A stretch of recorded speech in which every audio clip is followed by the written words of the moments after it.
Hello friends, welcome to my academy. Friends, आज के इस क्लास में आपके सीटेट के एग्ज़ाम के लिए सीडीपी के प्रीवियस ईयर क्वेश्चन पर देखने वाले हैं, जो कि आपके एग्ज़ाम के लिए इंपॉर्टेंट होने वाले हैं। तो चलिए देखते हैं आज के क्वेश्चन। इसके अलावा अगर आपको सीटेट सीडीपी के पेड नोट्स चाहिए तो स्क्रीन पे एक नंबर शो हो रहा होगा, वहाँ से आप मुझे व्हाट्सएप पर मैसेज कर सकते हैं। बहुत सारे स्टूडेंट ऑलरेडी नोट्स को परचेज कर चुके हैं। यहाँ पर आपका फर्स्ट क्वेश्चन क्या दे रखा है, बाल केंद्रित कक्षा वह है जिसमें देखिए यहाँ पर चाइल्ड सेंटर्ड क्लासरूम की बात हो रही है। बाल केंद्रित कक्षा की बात हो रही है। बाल केंद्रित कक्षा क्या होती है, जहाँ पर जो शिक्षण गतिविधियाँ कराई जाती है उसका केंद्र क्या होता है, बच्चा होता है, यानी बच्चे को केंद्र में रख करके एजुकेशन प्रोवाइड की जाती है। ठीक है, और बच्चा क्या होता है, एक्टिव होता है, सक्रिय होता है, किसी कार्य को खुद कुछ एक्टिविटी के थ्रू, ठीक है, कुछ कार्य करके वो सीखता है। तो यहाँ पर फर्स्ट ऑप्शन क्या दे रखा है, अध्यापक केवल पाठ्य पुस्तक को ज्ञान के स्रोत के लिए उपयोग करता है। बिल्कुल गलत बात यहाँ पर हो जाएगी।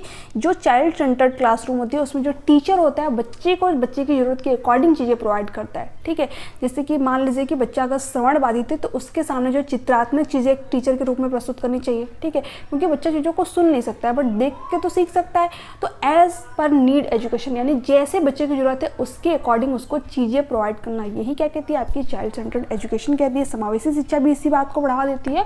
इसके साथ साथ जो प्रगतिशील शिक्षा होती है वो भी इसी बात को बढ़ावा देती है। ठीक है, जैसे बच्चे की जरूरत है उसके अकॉर्डिंग हम क्या करें, उसको चीज़ें प्रोवाइड करें। सेकंड क्या दे रखा है, अध्यापक बच्चों को उनकी क्षमता के आधार पर वर्गीकृत करता है। देखिए, कभी भी बच्चे को बच्चे की कैपेसिटी के आधार पर वर्गीकृत यानी कि अलग थलग नहीं करना है, क्योंकि हर बच्चे में क्या होती है, जो सीखने की कैपेसिटी होती है वो अलग अलग होती है। बच्चे के अंदर इंडिविजुअल डिफरेंसेस होते हैं, व्यक्तिगत विभिन्नता होती है। कोई बच्चा जो चीज़ों को बहुत ही तीव्र गति से सीखता है, आपने देखा होगा, कोई कोई बच्चा होता है जिसको कि एक ही बार कोई क्वेश्चन बता दिया जाए तो उसको समझ में आ जाता है। ठीक है, बट वहीं पर कोई कोई बच्चा होता है जिसको कि 2 से 3 बार चीज़ें बताई जाती है, फिर भी जो है उसको वो चीज़ें नहीं समझ में आती है। तो जो बच्चे होते हैं उनको अलग थलग नहीं करना है, उनको एक साथ ही पढ़ाना है, बट उस बच्चे पे जो थोड़ा सा ज़्यादा ध्यान केंद्रित कीजिए, क्योंकि उसको सीखने में प्रॉब्लम आ रही है। उसके लिए जो टीचिंग लर्निंग मटेरियल है उसका आप यूज करके बच्चों को सिखा सकते हैं। तो हर बच्चे की जैसी ज़रूरत है उसके अकॉर्डिंग आप उसको चीज़ें प्रोवाइड कीजिए। जो अपना टीचिंग मेथड उसमें थोड़ा बहुत चेंज लाइए ताकि सभी बच्चे जो है सीख सके, है ना।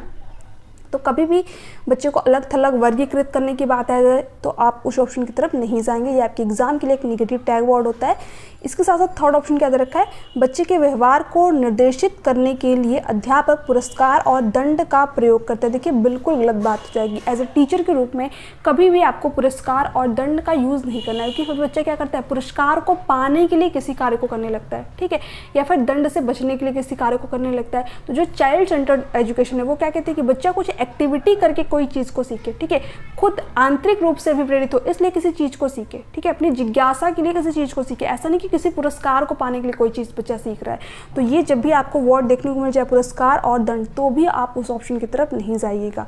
ये भी आपका एक नेगेटिव टैग वर्ड होता है। फोर्थ क्या दे रखा है, अध्यापक लचीला है और प्रत्येक बच्चे की व्यक्तिगत आवश्यकताओं को पूरा करता है। बिल्कुल सही बात। अभी यही चीज़ मैंने आप लोगों के साथ में डिस्कस की। जो चाइल्ड सेंटर्ड क्लासरूम होती है उसमें जो टीचर होता है वो क्या होता है, फ्लेक्सिबल होता है। फ्लेक्सिबल का मतलब क्या, जैसी बच्चे की जरूरत है उसके अकॉर्डिंग उसको चीज़ें प्रोवाइड करना। ठीक है, फॉर एग्जांपल कि अगर बच्चा कोई धीमी गति से सीख रहा है, ठीक है, उसको चीज़ें समझ में नहीं आ रही हैं 2 से 3 बार बताने पर भी, तो आप उसको अलग टीचिंग जो मेथड होते हैं उनका यूज कीजिए। जो टीचिंग लर्निंग मटेरियल होते हैं उसके थ्रू बच्चे को सिखाइए, है ना। तो बच्चे की जो व्यक्तिगत जरूरत है उसके अकॉर्डिंग उसको चीज़ें प्रोवाइड कीजिए, है ना। तो यही आपकी होती है चाइल्ड सेंटर्ड एजुकेशन, बाल केंद्रित शिक्षा। तो फोर्थ ऑप्शन आपका यहाँ पर राइट आंसर हो जाएगा। नेक्स्ट है, यहाँ पर दे रखा है, किस मनोवैज्ञानिक के अनुसार बच्चे के संज्ञानात्मक विकास में सांस्कृतिक उपकरण एक महत्वपूर्ण भूमिका निभाते हैं। देखिए, एक मनोवैज्ञानिक है जो कि रूस के रहने वाले, उनका नाम क्या है, लेव वाइगोस्की, जो कि क्या कहते हैं, जो बच्चा होता है उसके विकास में समाज और संस्कृति की बहुत महत्वपूर्ण भूमिका होती है। इनकी जो थ्योरी है उसका नाम भी है सामाजिक सांस्कृतिक सिद्धांत। यानी ये क्या कहते हैं, जो बच्चे का विकास होता है, जो डेवलपमेंट होता है वो बच्चे के समाज के थ्रू होता है। जो उसकी संस्कृति होती है, जो उसकी कल्चर होती है, वो उसके विकास में जो है एक टूल का काम करती है, एक उपकरण का काम करती है। ठीक है, तो ये बात कौन कहते हैं, लेव वाइगोस्की कहते हैं।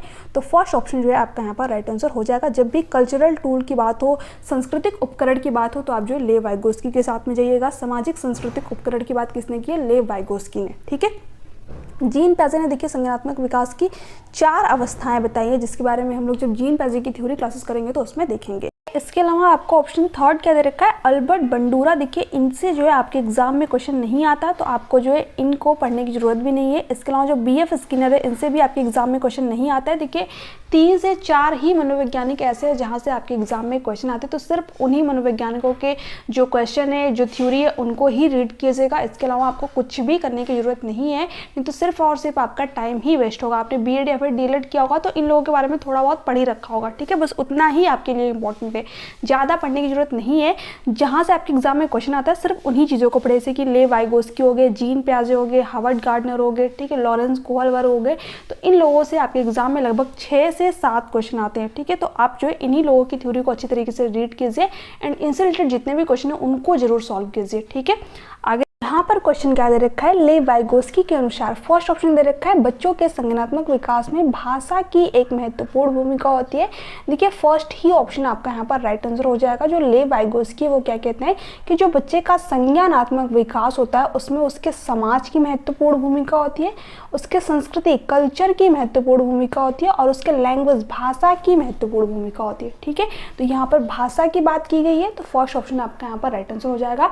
अगर यहीं पर समाज की बात की जाती कि ले वाइगोस्की के अनुसार बच्चों के संज्ञानात्मक विकास में समाज की महत्वपूर्ण भूमिका होती है, तो भी आपका ऑप्शन राइट रहता है। संस्कृति की बात होती कि बच्चों के संज्ञानात्मक विकास में संस्कृति की महत्वपूर्ण भूमिका होती है, तो भी आपका ये ऑप्शन राइट होता है, ठीक है। तो समाज, संस्कृति और लैंग्वेज की बात कौन करते हैं, ले वाइगोस्की। तो फर्स्ट ऑप्शन आपका यहाँ पर राइट आंसर हो जाएगा। सेकेंड ऑप्शन आपका यहाँ पर दे रखा है, बच्चे भाषा अधिग्रहण यंत्र द्वारा भाषा सीखते हैं। देखिए जो लैंग्वेज एक्विजिशन डिवाइस है, ठीक है, LADA, इसकी बात कौन करता है, नोम चॉम्स्की करते हैं, ठीक है। तो ये ऑप्शन नहीं होगा क्योंकि ले वाइगोस्की के अकॉर्डिंग पूछ रखा है। इसके साथ साथ थर्ड ऑप्शन क्या दे रखा है, बच्चों का संज्ञानात्मक विकास चरणों में होता है। ये बात कौन कहते हैं, जीन प्याजे कहते हैं, क्योंकि उन्होंने संज्ञानात्मक विकास की 4 अवस्थाएं बताई है, ठीक है। तो उन्होंने विकास को क्या किया, स्टेज में डिवाइड कर दिया, चरण में डिवाइड कर दिया, ठीक है। तो इसकी बात जीन प्याजे करते हैं, तो ये भी नहीं होगा। यहाँ पर फोर्थ ऑप्शन दे रखा है, स्कीमा के परिपक्वन से बच्चों में संज्ञानात्मक विकास अग्रसर होता है। देखिए जो स्कीमा वर्ड है ये भी जीन प्याजे के द्वारा ही दिया गया एक वर्ड है, ठीक है। तो ये भी आपका ऑप्शन नहीं होगा, यहाँ पर फर्स्ट ऑप्शन जो है राइट आंसर हो जाएगा। यहाँ पर जितने भी वर्ड मैंने यहाँ पर बताया जैसे कि भाषा अधिग्रहण यंत्र, स्कीमा, ये सारी चीज़ें मैंने आप लोगों को नोट्स में मेंशन कर रखी है। नोट्स को अच्छी तरीके से जो है जरूर रीड कीजिएगा। इसके अलावा जितने भी मैं क्वेश्चन यहाँ पर आप लोगों को करा रही हूँ इन क्वेश्चनों को ध्यान से देखिए, ठीक है। जिन्होंने नोट्स को बाइक कर रखा है उनको अलग से CDP के कोई भी नोट्स वगैरह बनाने की जरूरत नहीं है, सारी चीज़ें जो है आप लोग को उसी नोट्स में मिल जाएंगे। तो सिर्फ उसको अच्छी तरीके से रीड डाउन कीजिए और जितने क्वेश्चन मैं आप लोगों को यहाँ पर करा रही हूँ, जितनी चीज़ें बता रहा हूँ उसको सिर्फ ध्यान से सुनिए और एक बार नोट्स को अच्छी तरीके से रीड कीजिए। आपका CDP में एक भी नंबर जो है बाहर नहीं जाने वाला है। आगे देखते हैं। यहाँ पर क्वेश्चन क्या दे रखा है, एक प्रगतिशील कक्षा में शिक्षण अधिगम प्रक्रिया के दौरान अधिगमकर्ताओं का मूल्यांकन। देखिए जो प्रगतिशील कक्षा होती है यानी कि प्रोग्रेसिव क्लासरूम होती है, इसमें जो बच्चा होता है वो क्या होता है, एक्टिव होता है, ठीक है, सक्रिय होता है, किसी भी कार्य को खुद करके सीखता है यानी लर्निंग बाय डूइंग करता है। इसके साथ साथ जो भी शिक्षण गतिविधियां कराई जाती हैं वो बच्चे को केंद्र में रख करके कराई जाती हैं, ठीक है, यानी पूरे शिक्षण प्रक्रिया का केंद्र क्या होता है, बच्चा होता है। अब यहाँ पर देखिए क्या दे रखा है, शिक्षण अधिगम प्रक्रिया के दौरान अधिगमकर्ताओं का मूल्यांकन, यानी जो बच्चे का इवैल्यूएशन किया जाता है वो क्यों किया जाता है, ठीक है। जो बच्चे का इवैल्यूएशन, जो मूल्यांकन किया जाता है वो इसलिए किया जाता है ताकि पता चले कि बच्चे के लिए जो शिक्षण गतिविधियाँ यूज की गई, जो टीचिंग मेथड यूज़ किए गए, जो teaching learning material add use किए गए, उससे बच्चे को हेल्प मिली या फिर नहीं, ठीक है। बच्चा जो है किसी चीज़ को कितना समझ पाया, है ना, ये सारी चीज़ें कहाँ से पता चलती है, इवैल्यूएशन से, मूल्यांकन से। और उसी के अकॉर्डिंग फिर जो टीचर होता है वो अपने जो टीचिंग मेथड होते हैं उसमें चेंज लाता है, जो टीचिंग लर्निंग मटेरियल होते हैं उसमें कुछ चेंज लाता है, ठीक है। कि किस तरीके से जो है बच्चे को कौन सी चीज़ें किस टाइम पर जो है बच्चे के सामने प्रस्तुत करनी है, तो ये सारी चीज़ें जो है बच्चे के इवैल्यूएशन से ही पता चलते हैं, ठीक है।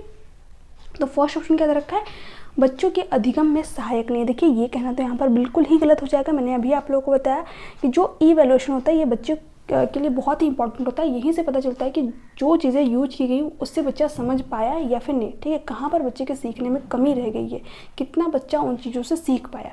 तो ये बच्चे के लिए जो है बहुत ही हेल्पफुल रहती है। इससे जो बच्चे का लर्निंग होता है बहुत ही अच्छा होता है, क्योंकि जैसे बच्चे की ज़रूरत है अगर उसके अकॉर्डिंग हम उसको चीज़ें प्रोवाइड कर देंगे तो उससे तो बच्चा बेहतर तरीके से सीख पाएगा, ठीक है। और कैसी ज़रूरत है कैसे पता चलेगा बच्चे के इवैल्यूएशन से, मूल्यांकन से, है ना। तो यहाँ पर फर्स्ट ऑप्शन आपका हो जाएगा गलत। बच्चों की अधिगम प्रक्रिया में रुकावट उत्पन्न करती है। देखिए रुकावट नहीं उत्पन्न करती बल्कि जो है बच्चे को सीखने में हेल्प करती है, तो ये भी नहीं होगा। अभिभावकों को प्रतिपुष्टि देने के प्रयोजन में बेहद सफल, कम सफल व असफल विद्यार्थियों को पहचानने में सहायक होता है। देखिए ये कहना तो बिल्कुल ही गलत हो जाएगा। जो इवैल्यूएशन होता है वो इसलिए क्या आता है ताकि पता चले कि कहाँ पर बच्चे के सीखने में कमी है, बल्कि इसलिए नहीं कहता है कि कम सफल या फिर जो है ज़्यादा सफल बच्चों को हम वर्गीकृत करें या फिर अभिभावकों को प्रतिपुष्टि दे, इस तरीके की चीज़ें करने के लिए नहीं होता है। ठीक है, ये तो एक टीचर के लिए होता है कि कहाँ पर जो बच्चा सीखने में उसको दिक्कत हो रही है, ठीक है, कहाँ पर उसके सीखने में कमी है, उसके अकॉर्डिंग जो अपना टीचिंग मेथड है उसमें थोड़ा बहुत वो चेंज लाए। ठीक है, कहाँ पर किस तरीके से बच्चों को सिखाना है ये एक टीचर को पता हो। ठीक है, तो ये सारी चीज़ जो है आपके यहाँ पर नहीं होंगी।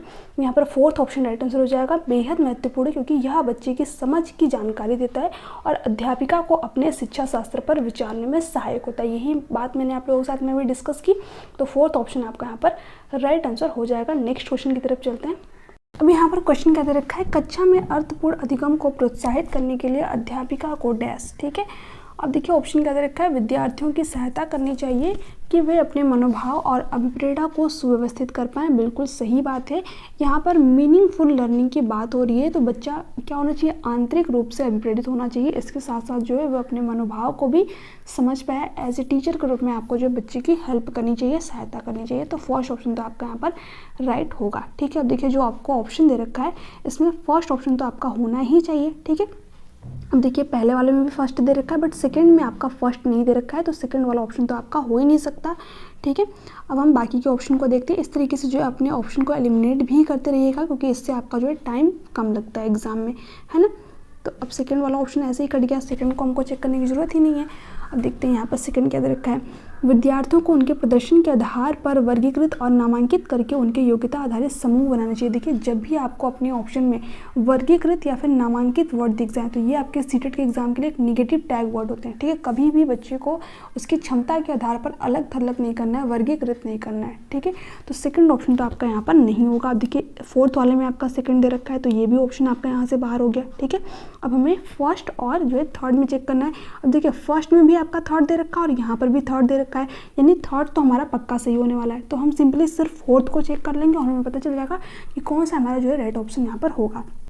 कक्षा में विविधता की उपेक्षा करके शिक्षण की मानक विधि को अपनाना चाहिए। देखिए जो मानक वर्ड है ये क्या होता है, आपके सीटेट के एग्जाम के लिए एक नेगेटिव टैग वर्ड होता है। जब भी आपको मानक देखने को मिल जाए तो वो ऑप्शन आपका नहीं होगा। ठीक है, इसके साथ साथ देखिए जो विविधता होती है ये हमारे लिए बहुत ज़रूरी होती है, संसाधन के रूप में आपको इसको देखना है। ठीक है, जैसे कि जो भारत है यहाँ पर अनेक प्रकार के लोग रहते हैं, अनेक धर्म के लोग रहते हैं, अनेक जाति के लोग रहते हैं। ठीक है, अनेक जो है संस्कृति के लोग रहते हैं, अनेक समाज के लोग रहते हैं। तो क्या ये हमारे लिए कोई गलत चीज़ है? ठीक है, ये हमारे लिए तो संसाधन के रूप में है। ठीक है, हम क्या करते हैं, उन लोगों से नए नए स्किल्स सीखते हैं, नए नए लोगों के बारे में हमें जानने को मिलता है, नए धर्म के बारे में जानने को मिलता है, नए संस्कृति के बारे में जानने को मिलता है। ठीक है, नए समाज के बारे में जानने को मिलता है। तो ये हमारे लिए क्या एक संसाधन है। ठीक है, अच्छी चीज़ है, तो इसको क्या करना चाहिए, बढ़ावा देना चाहिए। ठीक है, इसकी उपेक्षा नहीं करनी चाहिए। तो ये भी आपका यहाँ पर नहीं होगा और फोर्थ ऑप्शन आपका नहीं होगा। तो यहाँ पर सिंपली आपका फर्स्ट ऑप्शन जो है राइट आंसर हो जाएगा क्योंकि बाकी के दो ऑप्शन तो आपके पहले ही कट हो गए थे। ठीक है, अब थर्ड वाला क्या दे रखा था, ये तो मैंने आप लोगों को बताया कि एग्जाम में किस तरीके से आपको क्वेश्चन सॉल्व करने हैं, बट मैं आप लोगों को यहाँ पर बता रहा हूँ। तो देखिए थर्ड ऑप्शन क्या दे रखा है, विद्यार्थियों में संवाद और परिचर्चा को प्रोत्साहित करना चाहिए जिससे वे बहुपरिप्रेक्ष्य करने में सशक्त हो। बिल्कुल सही बात है, जो बच्चे होते हैं जब वो संवाद करते, परिचर्चा करते तो एक दूसरे के विचार को जान पाते हैं। ठीक है, तो इसको जो है बच्चे में प्रोत्साहित करना चाहिए क्योंकि इससे बच्चे की जो समझ होती है वो विकसित होती है। तो थर्ड भी आपका यहाँ पर सही था, तो फर्स्ट और थर्ड जो है आपका यहाँ पर राइट आंसर हो जाएगा। बट एग्जाम में जो है आपको अपना टाइम बचाना है तो इसलिए सिर्फ आपको सही ऑप्शन ही देखने और ऑप्शन को जल्दी से जल्दी एलिमिनेट करना है। ठीक है, जैसे कि हमने यहाँ पर देखा था कि सेकंड आपका यहाँ पर नहीं होगा, तो हमने देखा था कि जो सेकंड ऑप्शन है जब ये होगा ही नहीं तो इसमें भी आपका सेकंड दे रखा था, इसमें भी सेकंड दे रखा था, ये ऑप्शन आप कट कर देते, फिर हमें पता चल गया था कि फर्स्ट तो हमारा सही ही है और थर्ड हमें मैच करने की ज़रूरत ही नहीं क्योंकि दोनों में दे रखा है तो सही होगा ही। ठीक है, क्योंकि इन्हीं दोनों में से हमारा ऑप्शन आ, ठीक, सिर्फ हमने जो है फोर्थ को चेक किया और हम जो है अपने राइट आंसर तक पहुँच गए कि हमारा फर्स्ट ऑप्शन जो है राइट है। तो इस तरीके से जो है आप अपना टाइम एग्जाम में बचाइएगा, ऐसा नहीं कि सभी ऑप्शनों को सॉल्व करने बैठ गए। ठीक है, जब आपका क्वेश्चन जो है ईजिली सॉल्व हो सकता है तो आप उसी मेथड का यूज कीजिए क्योंकि एग्जाम में आपके पास जो है टाइम कम रहता है ना। तो यहाँ पर आपका जो है फर्स्ट ऑप्शन राइट आंसर हो जाएगा। नेक्स्ट है यहाँ पर क्वेश्चन क्या दे रखा है, आंशिक दृष्टि वाले विद्यार्थियों के लिए निम्नलिखित में से कौन सी अधिगम सामग्री उपयुक्त नहीं है। ठीक है, नहीं पूछा हुआ है, इस वर्ड पे ध्यान दीजिएगा।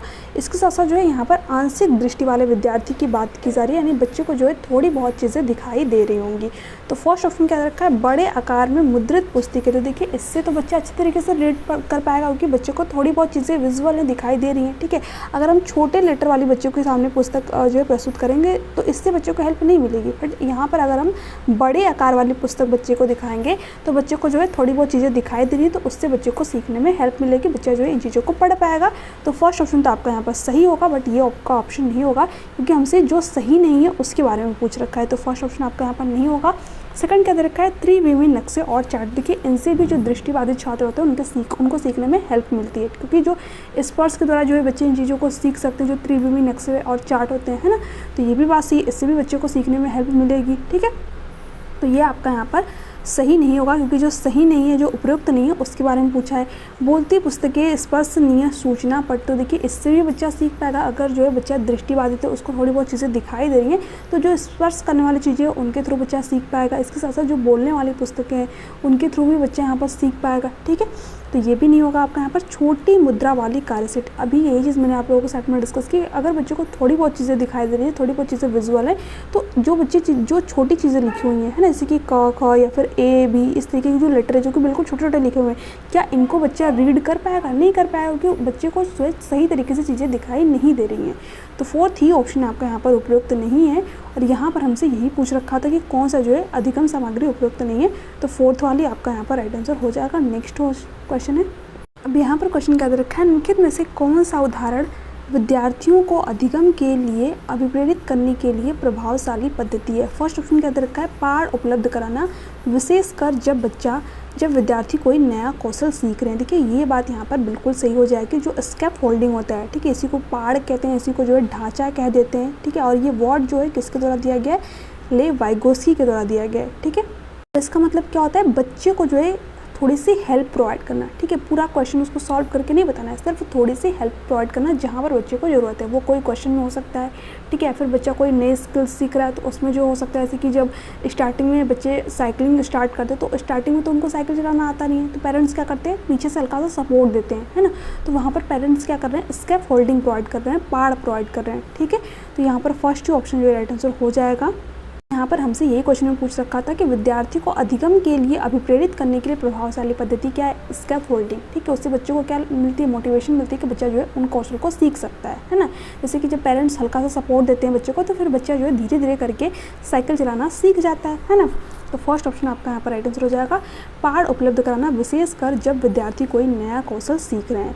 सेकंड क्या रखा, सीखने से ज़्यादा कार्य पूर्ण करने पर बल देना। देखिए ये चीज़ करना जो है बिल्कुल गलत हो जाएगी।